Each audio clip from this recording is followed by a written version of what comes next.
Buenas noches, es una alegría estar con ustedes en esta noche nuevamente compartiendo este tiempo de estudio, siguiendo en el desafío de estudiar el libro de Apocalipsis.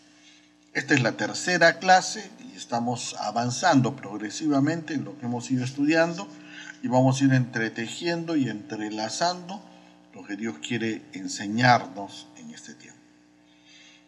Como ustedes saben, esta es la clase virtual, que es prácticamente una repetición de la misma clase que damos en vivo. La diferencia es que en la clase en vivo tenemos preguntas y respuestas y un poco más de dinámica, cosa que no podemos hacer por este medio, pero espero que les sirva y les ayude en todo el contenido. Vamos a inclinar nuestras cabezas, vamos a orar pidiendo que sea Dios quien esté dirigiéndonos en su gracia y permitiéndonos aprender. Señor, estamos aquí en esta noche, agradecidos por tu misericordia y por tu amor.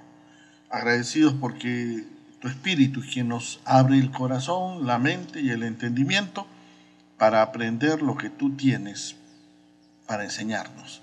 Y más aún a través de este libro de revelaciones. Nos ponemos delante tuyo, confiamos y esperamos en ti, sabiendo que tú nos quieres hablar. En el nombre de Jesús, amén. Bien, vamos a entrar de frente a nuestro libro. Vamos a entrar a compartir nuestro libro como lo hemos estado haciendo. Entonces, vamos a avanzar en nuestro material de Apocalipsis. Como dijimos, la palabra Apocalipsis significa quitar el velo, abrir la tapa, mostrar. Y definitivamente este es un libro de revelaciones, donde Dios está mostrando algo. No es una carta como la de Primera de Juan o Segunda de Juan o Primera de Corintios, Segunda de Corintios. Es un libro de lectura litúrgica. Es decir, es un libro que se debería leer o se diseñó para ser leído en público en las reuniones de los hermanos en las congregaciones. El autor es el apóstol Juan. Esto ya lo hemos conversado, solamente estoy haciendo un recuento. Fue escrito alrededor del año 92 al 96 después de Cristo, durante el imperio de Domiciano. El emperador Domiciano era el que estaba en ese tiempo controlando y gobernando el imperio romano y es uno de los grandes perseguidores de la iglesia. Fue escrito para las iglesias de su zona. Acuérdense que la Biblia tiene un designatario siempre local. ¿Qué significa? La epístola de Corintios fue escrita a los hermanos de Corintio, la de Éfeso a los de Éfeso. Y así, para los primeros cristianos, para los cristianos de Asia. Esta carta litúrgica fue escrita para los hermanos de las iglesias de Asia Menor, que estaban sufriendo mucha persecución, y fue escrito en el idioma original, que es el griego koiné. Hablamos de 4 leyes o 4 normas de hermenéutica para entender este tipo de libro, es decir, que no se puede leer simplemente como lees cualquier libro. Dijimos que la primera es que las escrituras se interpretan por sí solas. ¿Qué significa eso? Que tú necesitas entender que Apocalipsis no está escrito en el aire, sino en el contexto de todo el Nuevo Testamento y toda la Biblia. Y necesitas conocer la Biblia y el Nuevo Testamento, algo por lo menos, para entenderlo. Si no, es difícil, va a ser muy complejo. Necesitamos estudiar la Biblia. La segunda norma es la perspectiva profética, es decir, nosotros estamos acostumbrados por nuestra perspectiva occidental a ver las cosas de manera casi continua, como una película, un evento detrás de otro. Pero los profetas no veían películas en sus visiones. Ellos veían un evento aislado y otro evento aislado. No sabían la distancia de tiempo entre un evento y otro y definitivamente no sabían exactamente todas las relaciones que existían. Sabían que estaba relacionado y sabían que venía de Dios, pero no sabían los detalles del cumplimiento y de la forma. Cosa que a nosotros nos interesa mucho saber y que no es fácil entenderlo. En tercer lugar, tenemos el doble cumplimiento de las profecías. Como hemos dicho hace un rato, los profetas fueron escritores, maestros, predicadores para su propia generación. Esto significa que en su tiempo tenía un valor y un significado de cumplimiento. Y también la mayoría de profecías tienen ese valor y ese significado de cumplimiento hacia el futuro. Es decir, que hablan de algo que ha de venir. Por ejemplo, el juicio de Dios sobre Israel nos habla de que Dios está juzgando a Israel por su abandono de Dios. Pero también nos habla que Dios nos puede juzgar a nosotros si abandonamos a Dios. ¿De acuerdo? Por último, el uso de señales y símbolos. La hermenéutica nos enseña que para aprender este libro y conocer este libro necesitamos conocer el contexto bíblico y conocer el mismo libro porque está lleno de simbología hebrea, judía, tradicional, que envuelve todo el pensamiento. Es decir, el autor prefirió explicarlo a través de imágenes porque estaba viendo cosas del futuro que tal vez no entendía plenamente. Y las imágenes expresaban algo de lo que él quería comunicar. Entonces, ese es el lenguaje de símbolos y señales. En la Biblia tenemos muchos muy claros, como decimos que la palabra es la espada. Eso es un símbolo. No es una espada, literalmente, es la palabra de Dios, pero lo tomamos como un símbolo. También hablamos de escuelas de interpretación. Un libro como Apocalipsis te va a exigir que en algún momento tú tomes una decisión interpretativa. ¿Qué significa eso? Que no puedes leerlo y quedarte inerte y decir no pasó nada, sino tienes que tomar una decisión interpretativa. Y hay 4 escuelas más o menos de las más fuertes. Hay muchas variables, pero 4 sólidas escuelas que nos ayudan a entender esta escuela interpretativa. Los preteristas, que subrayan el cumplimiento de las profecías de Apocalipsis en el siglo I. Son los que dicen que esto está escrito para ese momento, para los judíos de ese tiempo solamente, y lo demás ya no tiene nada que ver. Que se cumplió con la caída de Jerusalén y se cumplió con la caída de Roma, que era la gran Babilonia, la gran bestia. Esos son los preteristas. Los historicistas identifican a Apocalipsis como una figura de los eventos de la historia, ¿no? Y ahí entra Mahoma, entra Napoleón, entra Hitler, Saddam Hussein, hasta Hugo Chávez y cualquiera. El gran problema es que ese tipo de interpretación no tiene normas ni parámetros. Yo puedo decir que el anticristo fue Mahoma, como puedo decir que fue Napoleón, como puedo decir que fue Stalin o Hitler. Y también puedo decir que es Donald Trump. Y me siento libre de decirlo. No hay parámetros. Entonces no tiene un gran fundamento. Está la escuela de interpretación idealista, que solo ve al Apocalipsis como una alegoría entre el combate, la batalla del bien y del mal. ¿Qué significa eso? Que Apocalipsis no enseña cosas reales. Todo es ficción, todo es figura de que el bien vence al mal. Que el mal lucha por destruir al bien y el bien siempre vence. Ahora, es cierto que en Apocalipsis está esa figura de la victoria del bien sobre el mal, de Dios sobre el diablo. Pero hay mucho más que eso y tenemos que entenderlo así. Finalmente nos queda la escuela futurista. Son los personajes y eventos del libro que nosotros creemos y entendemos que son reales. Y que las mayorías de profecías que aparecen acá, no todas, pero la gran mayoría, aún todavía no se han cumplido.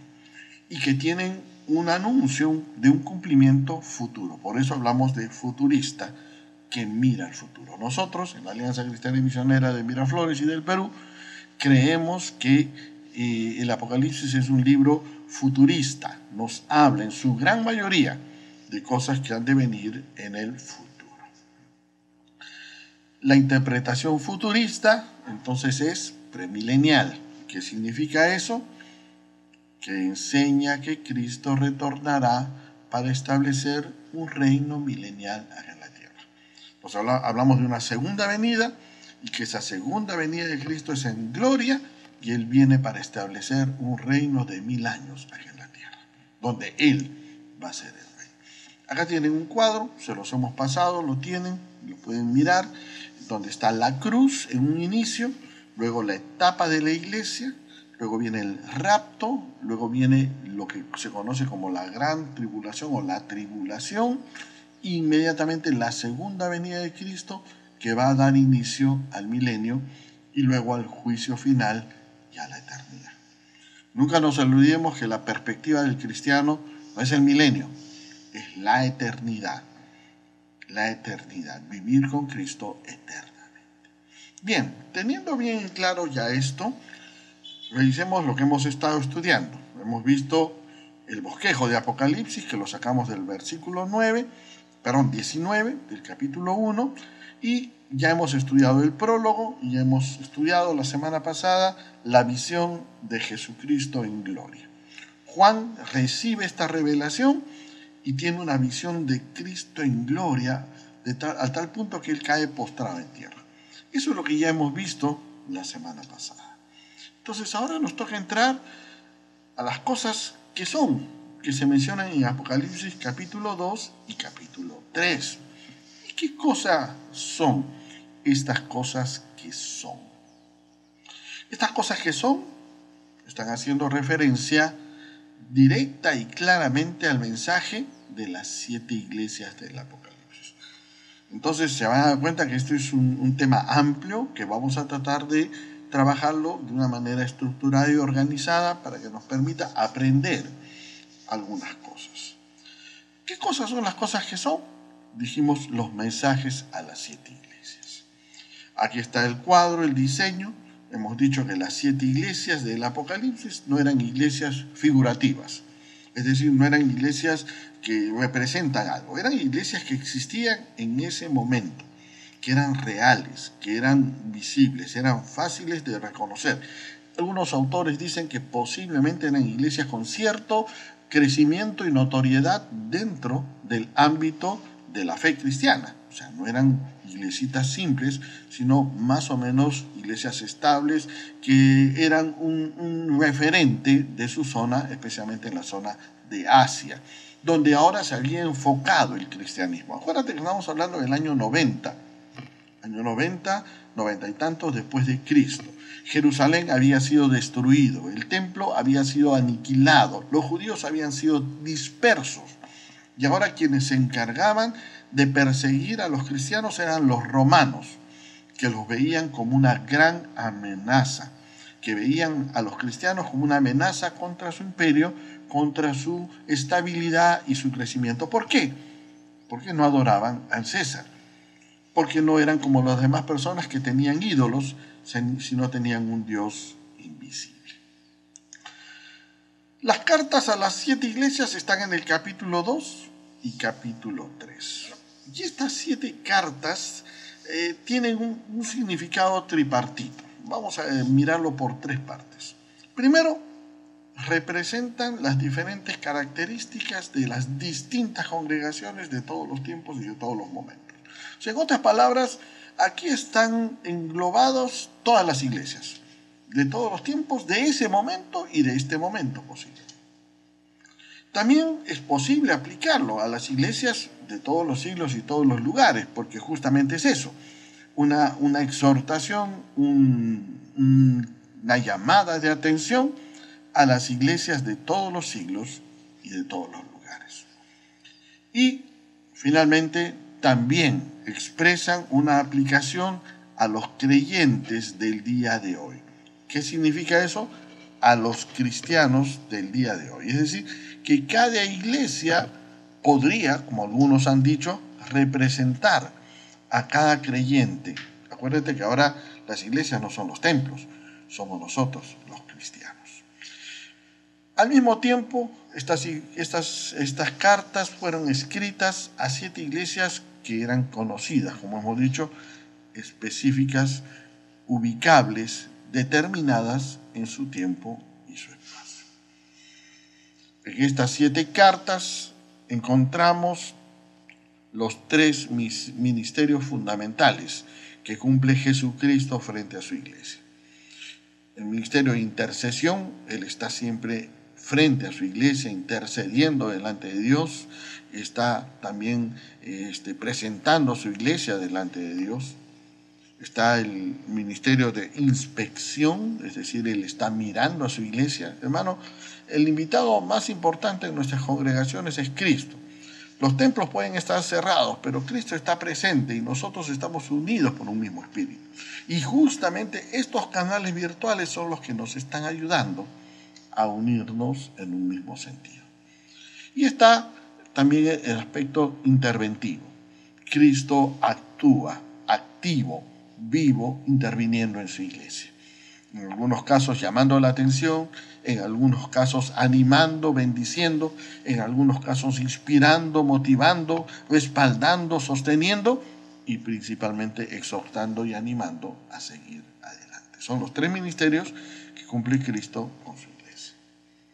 Otra cosa más que encontramos es que en las cartas a las 7 iglesias hay un patrón específico, es decir, casi como escritas bajo un encuadre o una plantilla. Los contadores dirían con un Excel, los ingenieros dirían con una plantilla estructurada. Y es cierto, hay una estructura, un modelo básico, ¿no? que da detalles que todas las iglesias la expresan. Por ejemplo, todos tienen un detalle de la visión de Jesucristo que aparece en el capítulo 1. Entonces, Cristo se presenta como se presentó en la visión que vimos la semana pasada.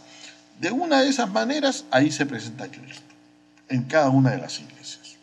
En segundo lugar, a todas se les reconoce una obra buena o una obra mala. Se les llama la atención por algo, se les dice algo, o sea, hay una observación sobre la iglesia.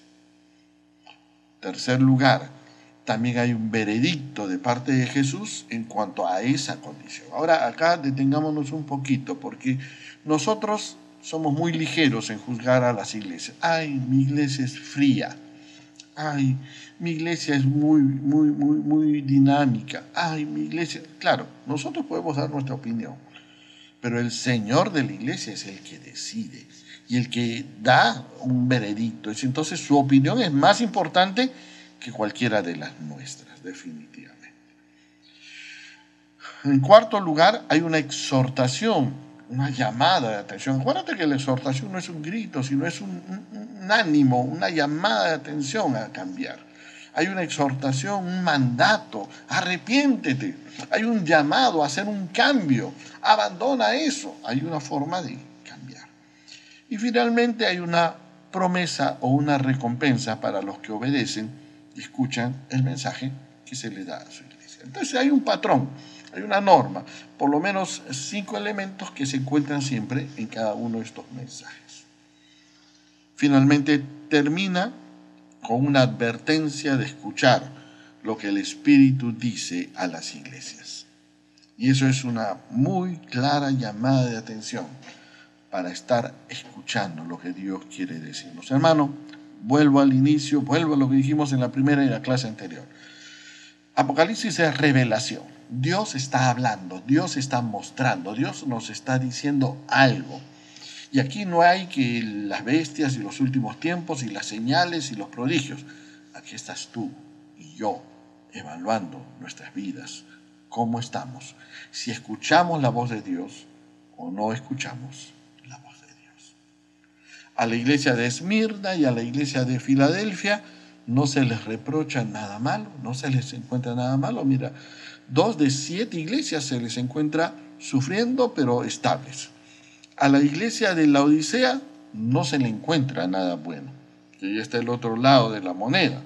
Tampoco se le encuentra no se le encuentra nada bueno. Es decir, que había perdido totalmente el rumbo. Y finalmente los vencedores tienen una promesa específica de parte de Dios para sus vidas, con un aire de esperanza, con un llamado de esperanza de parte de Dios para ellos. El propósito de estas 7 iglesias es justamente hacer referencia a iglesias o congregaciones que existían en su tiempo. Es decir, llamar la atención, observar a congregaciones que existían y que son reales. No son sueños, no son ficciones. No estamos hablando acá de podría ser y tal vez, quién sabe. No. Acá se habla de Filadelfia, de la Odisea, de Esmirna, de Éfeso, iglesias que cada uno que recibía esta carta y que escuchaba que la leían, podía conocerlas. Pero también hay un significado espiritual para cada iglesia y cada creyente de todos los tiempos. Hermano, cada vez que tú lees una de las 7 iglesias, puedes identificarte con una de ellas y darte cuenta que Dios tiene algo para ti. El primer objetivo de las cartas era darles un mensaje propiamente a la iglesia que existía, suplir con su necesidad, corregirle, animarle, enseñarle de manera especial. Y el segundo propósito es revelar de diferentes formas, 7 formas, 7 tipos de iglesias que existían en la historia a través de los tiempos. Eso es lo que nos queda a nosotros. Al abrir las 7 iglesias en el capítulo 2 y capítulo 3 de Apocalipsis, vemos toda una radiografía de lo que Dios está haciendo y quiere hacer. Y dice de sus iglesias el día de hoy. No nos extraviemos mirando la iglesia ajena. Recordemos que nosotros somos la iglesia. Si tu iglesia está mal, es porque tú no estás aportando lo que Dios quiere a tu iglesia. O tal vez tú necesitas orar. Y no le eches la culpa tampoco al pastor o a los diáconos o a los servidores. Mirémonos nosotros que somos los miembros de nuestra iglesia. Empecemos con nuestra primera iglesia, la iglesia de Éfeso. Acá tienen unas imágenes de las ruinas de Éfeso. Está en Apocalipsis capítulo 2, versículo del 1 al 7. Tendrías que abrir tu Biblia en este momento y antes de seguir, leerlo, para que eso te ayude a entender lo que vamos a explicar. El capítulo 2, versículo 1 dice: escribe al ángel de la iglesia de Éfeso. Ya hemos dicho hace un instante y en las clases anteriores que cuando se habla de ángel se está hablando de mensajero. Y posiblemente la mejor manera de entenderlo es que se está refiriendo al mensajero de cada iglesia, que era aquel llamado a presidir la iglesia, que era el pastor o el servidor que estaba en esa iglesia. Acuérdate que estamos hablando nuevamente del siglo I. Los pastores eran creyentes sólidos, establecidos en la fe, que amaban a Dios y habían consagrado su vida a Cristo. No habían templos como los teníamos nosotros o como aparecieron en el siglo II o en el siglo III básicamente, sino eran comunidades que se reunían en casas de manera cercana, personal, muy íntima. La ciudad de Éfeso era una ciudad principal en la provincia de Asia. Contaba con un amplio puerto que estaba ubicada en una rica zona agrícola y se caracterizaba porque era muy próspera y tenía riquezas. Tenía el templo de Diana, que era conocida como Artemisa, que era una diosa pagana, heredada de los griegos y adoptada por la cultura romana, y considerada como una de las 7 maravillas, el templo de Diana, las 7 maravillas del mundo antiguo, por su majestuosidad y su belleza. Los hombres de esta ciudad en Éfeso honraban a la diosa Diana. Era la diosa de la fertilidad, o sea, ya te imaginas la vinculación abierta y pública que tenían con el sexo. Y creían que esta imagen había venido del cielo. Diana de los Efesios, que descendía del cielo. Era más o menos lo que ellos decían. Muchos sacerdotes de ese culto eran dedicados a Diana.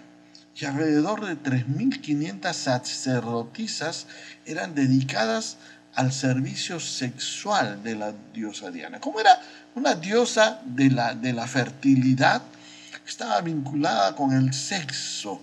Y obviamente el culto a Diana era un culto erótico y sexual que había sexualizado toda esta ciudad y había transformado en una sociedad muy libre, muy abierta, muy open mind, como decimos nosotros hoy en día, muy con la capacidad de aceptarlo todo y permitirlo todo sin cuestionar nada y dejar que todo pase a nuestro alrededor, muy parecido a lo que pasa hoy en día en nuestras comunidades.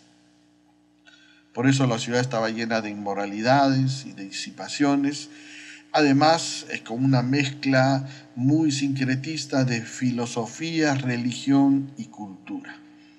todo envuelto en un gran paquete griego, de pensamiento griego, digo yo, más que porque era la época romana, pero de pensamiento griego, de cultura griega, pero que permitía todo, aceptaba todo, cuestionaba todo, desvalorizaba todo y no creía en nada, al final de cuentas. La iglesia de Éfeso fue fundada por el apóstol Pablo, más o menos entre el año 50 y 55 después de Cristo. Llegué y a Pablo ministró durante más de 3 años. Pablo fue el primer pastor de esa iglesia en Éfeso y fue la sede del ministerio de Pablo, del apóstol Juan, tiempo después, ya después que Pablo regresó a Jerusalén, mandó a Timoteo a estar ahí. Años después, el apóstol Juan se asienta en la iglesia de Éfeso, donde pasa muy buena cantidad de años sirviendo. Se darán cuenta que no estamos hablando de una iglesia sencilla, estamos hablando de una iglesia tal vez de las más antiguas, fundada por el mismo Pablo, una iglesia con historia, una iglesia con clase, una iglesia con categoría, una iglesia que se le conocía y se valoraba de una manera especial. Ahora, a esa iglesia se le hace una exhortación muy dura.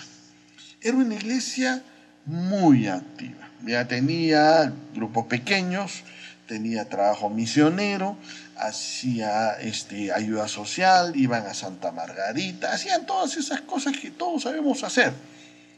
Pero su enfoque básicamente era hacer. Su enfoque era trabajar.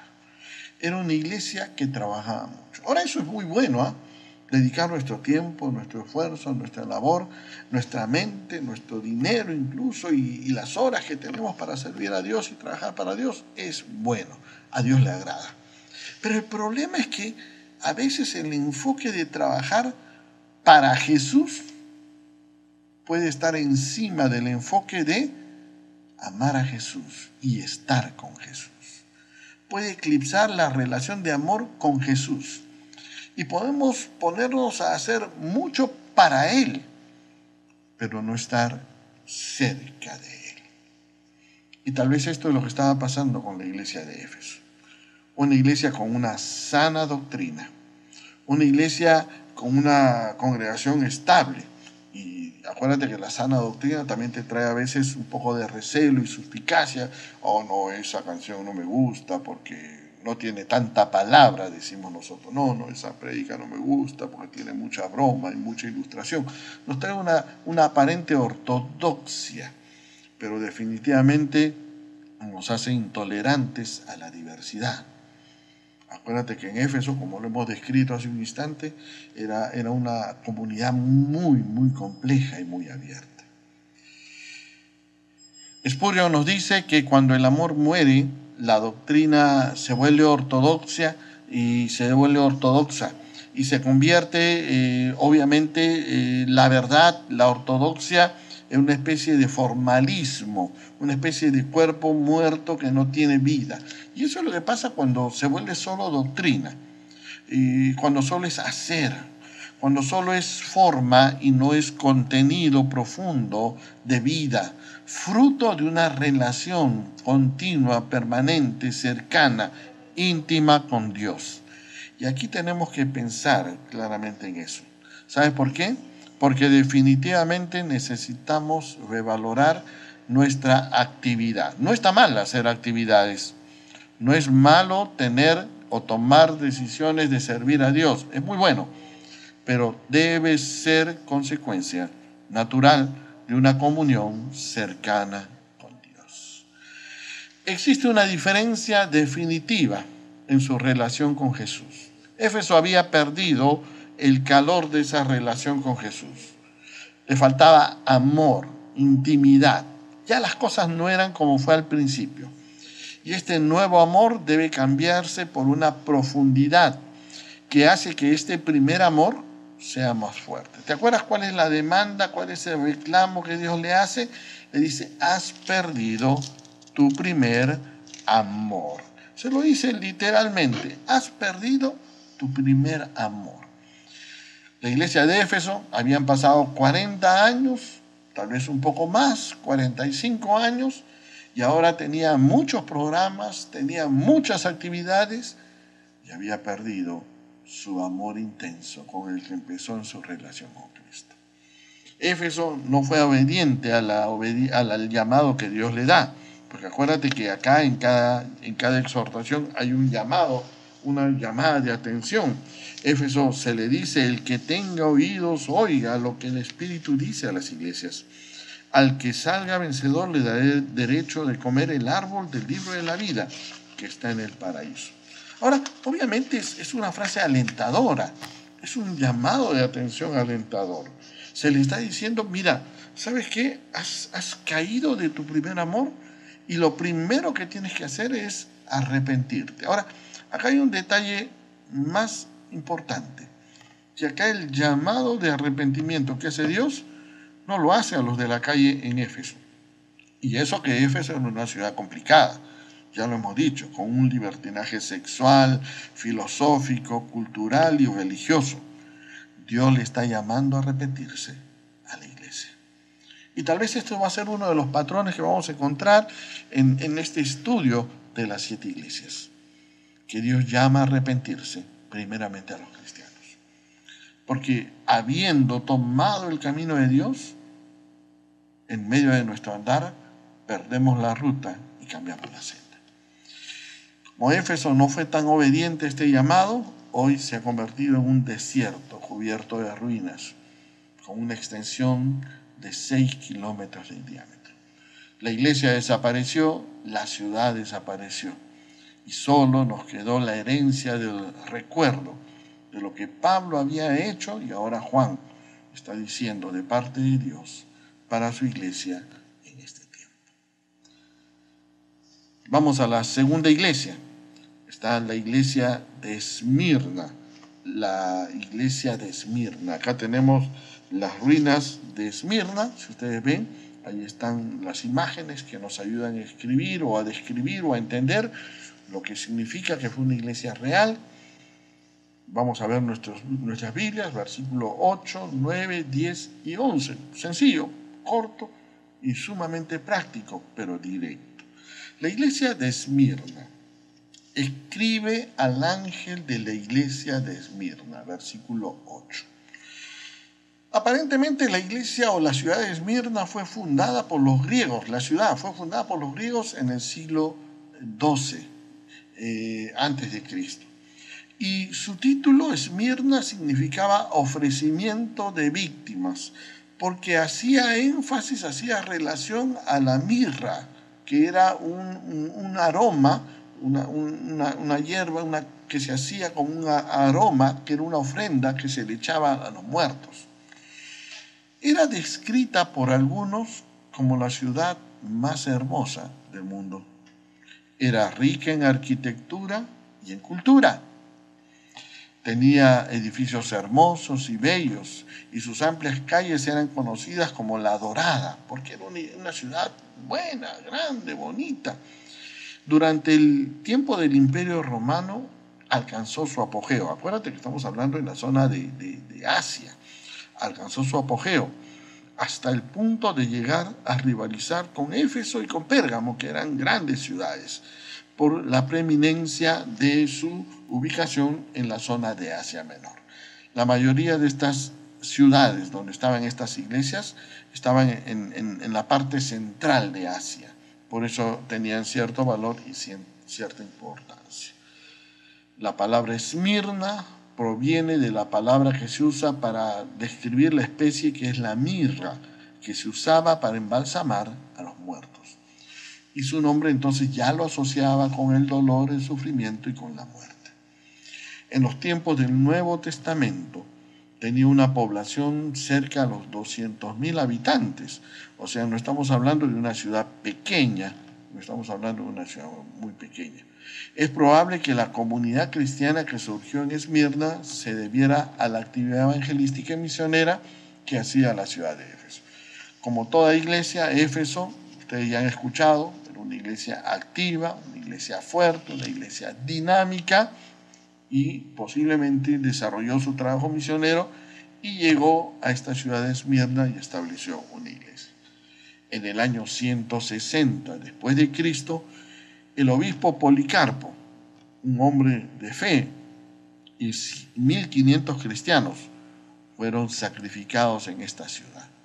Por eso a esta iglesia se les habla mucho del dolor y del sufrimiento.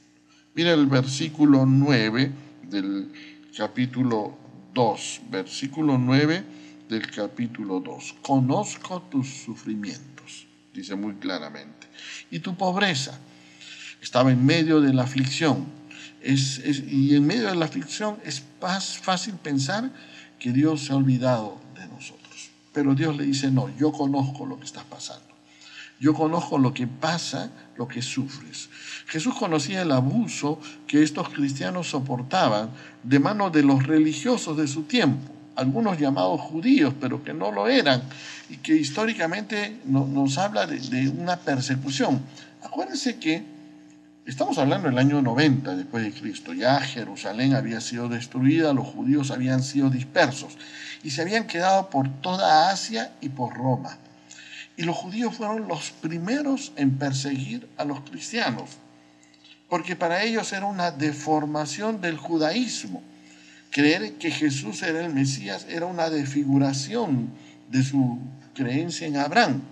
Y obviamente eran los primeros que se ponían agrestes y violentos contra el grupo de cristianos que eran conocidos como los del camino. En el versículo 10 le dice, no temas. Literalmente significa, deja de tener miedo. Los cristianos de Esmirna sufrían mucha persecución y obviamente tenían miedo. Era natural, era normal que tengan temor. Aparentemente iban a ser encarcelados. Y dice ahí, van a ser encarcelados por 10 días, haciendo un énfasis en un tiempo específico. Tal vez no eran 10 días exactos, o posiblemente lo podían haber sido, en este caso de esta iglesia. Pero lo que está diciendo es que es un tiempo corto. ¿Qué son 10 días comparados a toda una vida? ¿Te has puesto a pensar? Bueno, a esa es la referencia. Por eso se habla de 10 días. El gran problema es que apenas cesaron las persecuciones a finales del siglo II y en el siglo III, la iglesia comenzó a decaer espiritualmente. Hermanos, hay algo que nos desafía, es ser perseguidos. Por ejemplo, vamos a ilustrarlo con lo que estamos viviendo. La pandemia no es una persecución, hay que tenerlo muy en claro. Yo sé que algunos pastorcitos se han parado en los púlpitos, en el YouTube y han gritado, no me dejan reunirme, y se han quejado. Y está bien, tienen todo el derecho.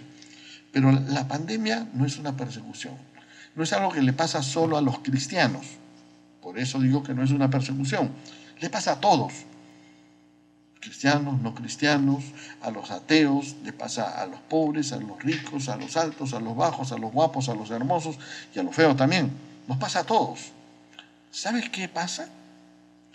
Que la persecución, cuando es dirigida a la iglesia, desafía a la iglesia.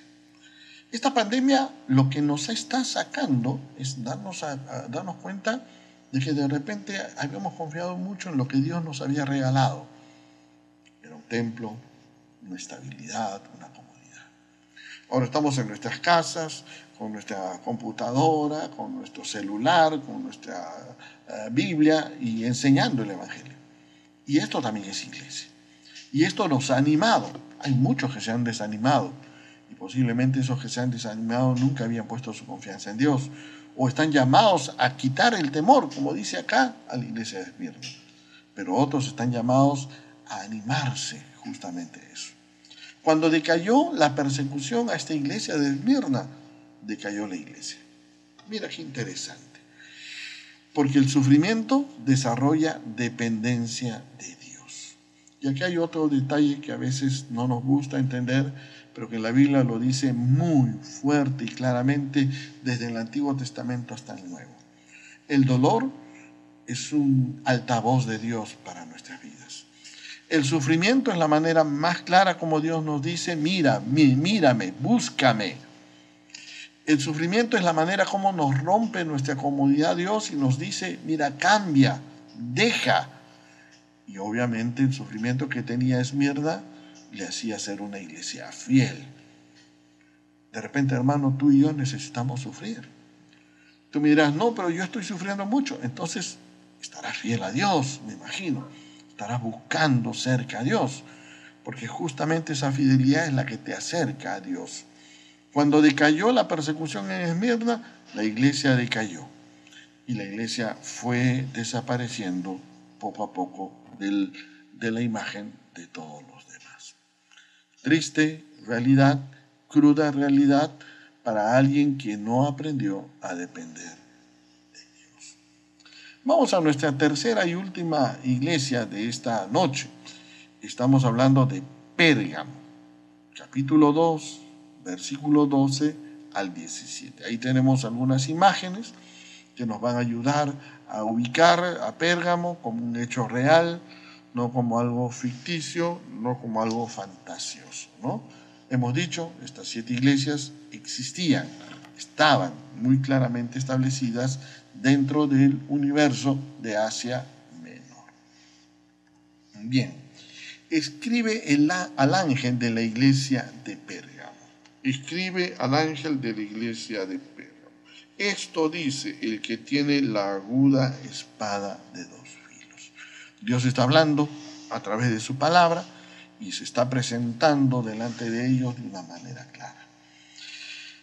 Pérgamo no era una ciudad tan importante como lo fue Esmirna o como lo fue Éfeso. Era incluso un poquito más en ámbitos políticos y también religiosos. En su acrópolis se había dedicado un altar a Zeus y un templo a Atenea, esos dioses romanos que eran herencia de los dioses griegos. Y fue la primera ciudad de Asia que sostuvo el culto imperial, es decir, la adoración al emperador. Y empezó construyendo un templo dedicado a uno de los emperadores más notorios que tuvo Roma, que era Augusto César. Acuérdate que ese era un tema de tensión muy fuerte con el cristianismo, ya que la mayoría de cristianos no adoraban al César, adoraban a Cristo, adoraban a Dios, pero no adoraban al César. Ellos entendían que Cristo era Dios y lo adoraban, ellos adoraban al Dios invisible, pero los romanos querían que adoren a César. Y entonces, obviamente, eso creaba tensión. En la ciudad de Pérgamo había esa tensión natural. Había un gran centro médico en Pérgamo que recibía su nombre de un dios envuelto que tenía una estaca rodeada por serpiente. Asclepio se llamaba, Asclepio.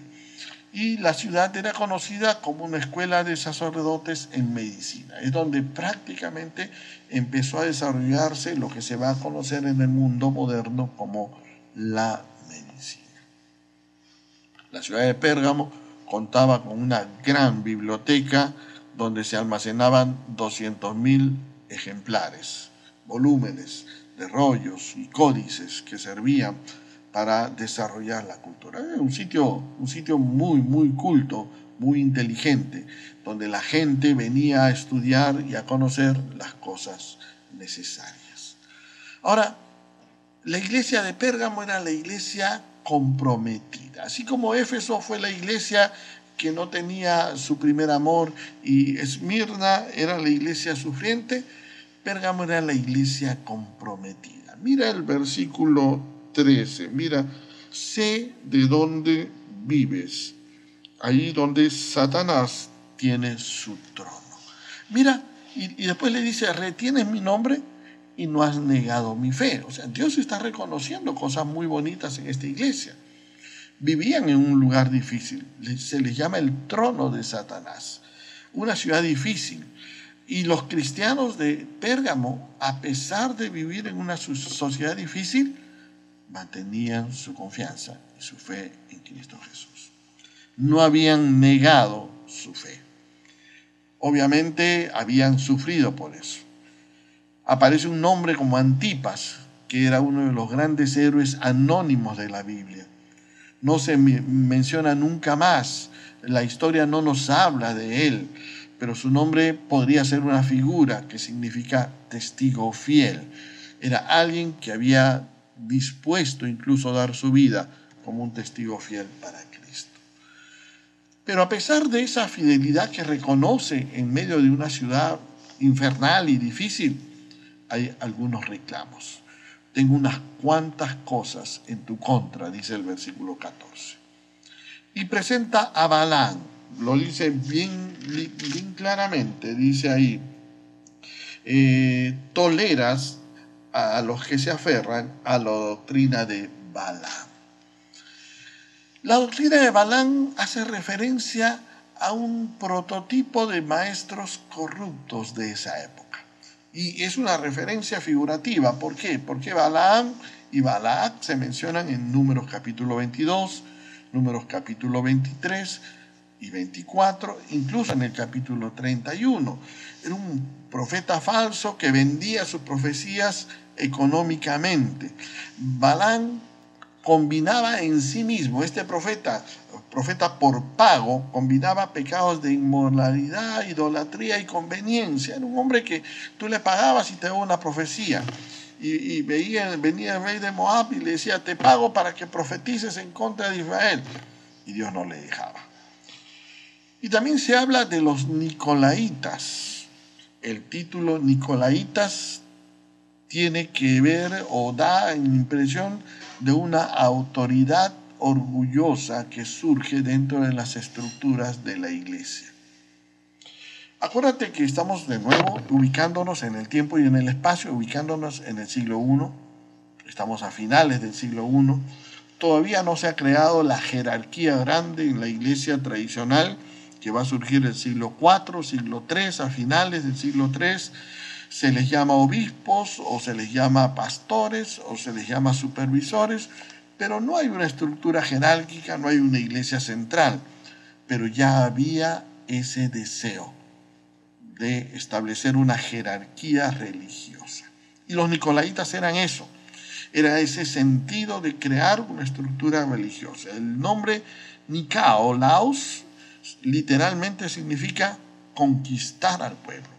Eran los que conquistan al pueblo. Y eso tenía que ver con establecer estructuras jerárquicas para conquistar al pueblo. Ahora déjame aplicarte un poco y detenerme un instante, porque hoy en día también ha aparecido un poco de eso. Hoy en día también es real. No sé si te has hecho la pregunta, ¿por qué han aparecido tantos pastores, mira mis comillas en las manos, que aparecen pululando en las redes? ¿Sabes por qué? Porque no se conforman a ser solamente pastores. Algunos son apóstoles. Y ya ahí empezaron a crear una jerarquía. Porque quieren ser superior a los pastores. Quieren ser apóstoles. Incluso ya sobre los apóstoles se ha creado otra jerarquía que es apóstol de apóstol. Porque necesitan establecer cargos, títulos y estructuras jerárquicas para sentirse superior a los demás. Y esto era lo que estaba entrando en la iglesia de Pérgamo. Esa inmoralidad de estos falsos maestros seguidores de Balaam y este estructuralismo, este tipo de creencia estructural, de dominio sobre los demás, donde se hace una jerarquía y uno se siente superior al otro y el otro debe ser inferior y tú me haces caso porque yo soy tu guía de grupo pequeño. Hermano, eso no existe en la Biblia. Eso no es bíblico. O tú me haces caso porque yo soy tu pastor. No, hermano, los pastores somos consejeros. Animamos a las personas. Y si tú quieres escuchar lo que te decimos, amén. Y si no quieres, tampoco. No hay problema. Tú eres el que vas a dar cuenta delante de Dios de tus decisiones. Eso que estaba surgiendo en Pérgamo estaba comprometiendo a la iglesia, comprometiendo en vínculos inapropiados, porque toleraban y no frenaban estas cosas. El llamado de Dios es arrepiéntete. Nuevamente encontramos el llamado al cambio, al arrepentimiento. Mira el versículo 16. Por tanto, arrepiéntete y de pronto a ti para pelear contra ellos. O sea, Dios mismo va a defender a su iglesia, hermano. Dios no necesita que nosotros lo defendamos. Dios no necesita que nosotros seamos testigos de Él. Él mismo va a cuidar y defender a su iglesia. Él mismo va a cuidar y defender a su iglesia con las maneras que Él conoce, con sus disciplinas y sus formas adecuadas. Dios estaba pidiendo un cambio. abandonar estas prácticas, dejar de tolerar, cambiar estas cosas y adquirir una nueva forma de vida. Rechazar esta falsa estructuración jerárquica, cambiar este tipo de pensamiento vinculado al engaño de Balaam, que tenía que ver con inmoralidad e idolatría, y volver a Dios. A menos que se arrepientan, los cristianos de Pérgamo enfrentarían a Jesús, que tiene la espada aguda de dos filos, esa espada que sale de su boca. Hermano, está hablando justamente de la palabra de Dios, de la palabra firme de Dios. Bien, ahora nos tocaría entrar a Tiatira, pero si tú te das cuenta, hemos avanzado ya bastante tiempo, se nos ha ido bastante el tiempo. Y entonces vamos a dejar el resto de estas 4 iglesias que quedan para la próxima semana, donde vamos a trabajar más a detalle lo que Dios quiere enseñarnos en su palabra.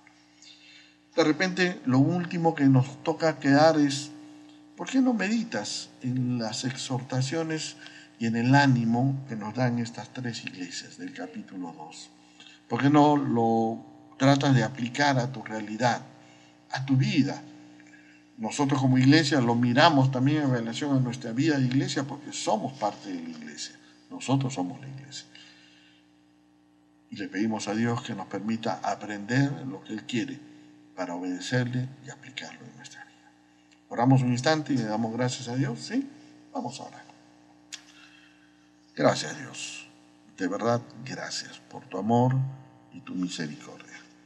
Te rogamos en el nombre de Jesús que nos permitas aplicar esto que hemos aprendido en tu palabra a nuestras vidas. Hacerlo carne, hacerlo parte de nosotros. No mirar a otros para juzgar, sino mirar nuestro corazón para aprender. No escuchar a otros para comentar, sino escucharte a ti para someternos a ti. Señor, nos ponemos en tus manos. Cuídanos esta semana y guíanos en el nombre de Jesús. Amén, amén, amén. Que Dios les llene de muchas bendiciones.